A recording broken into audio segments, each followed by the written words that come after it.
telling the truth, no? No. This is stuff medical. Kalamsita pare.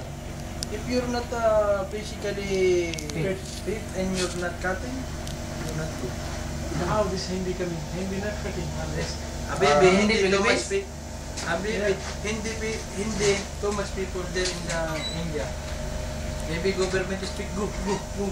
Because sa government also no cutting. Prime Minister. Try mo. But laham.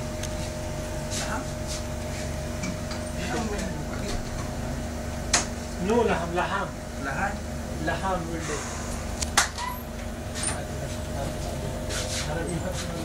You don't know what is the meaning of welder language. Laham. Your profession is laham. Nakatatak pa sa atin yun. Akala ko. Kaya nakuha mo na try mo. Kaya gagamitin ko papuntang papad dito. Oo. Pag yung mga ibang kasi, bring your own passport. Para ebidensya ka na siya. You close the generator? Okay. Okay, you will, yeah? Yeah. Okay, good. Everything is okay, don't worry about it. We will discuss everything. Bye, guys. Bye-bye. Tulong ko itong dalawa. Yung pumunta rito na gali. Hindi. Yung nakapag-dispense. Oo nga, no. What? This one, not the first time coming out. Okay, ginusan ko naman yung galing ministry. This how they expect. Oo nga. Yan, nung lumalapas kayo, galing dyan, malinis. Pagpik ko, wala kami. Oo, nakita ko sir. Oo. Yan ang pinakita, no? Yan ang tubig. Grabe naman, hangin. Hindi nakita yung malino. Eh, papatay na yung tubig. Pinusan ko yung magmula. Why you think?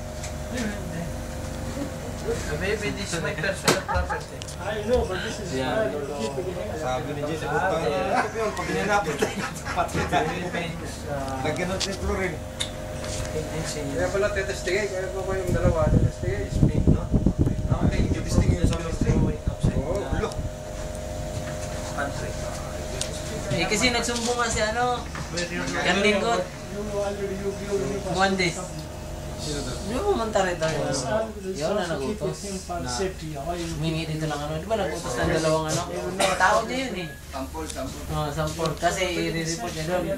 Sabi ko kay Kapitan, sir, sabihin mo doon sa ano, sumadun natin dahil oras nagbigay tayo dyan. Baka siraan nila yung ano natin. Binigyan natin, baka dagdagan nila. Wala na, siraan tayo doon. Tama nga naman, pagdating dito hindi binigyan. Tama. Oo, kaya umingay kasi may natutulog.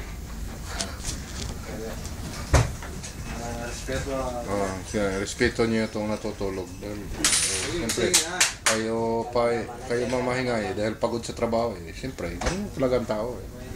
Yan talaga, yan. Sige na. Alis na tayo. Sige na, okay. Okay, bye-bye.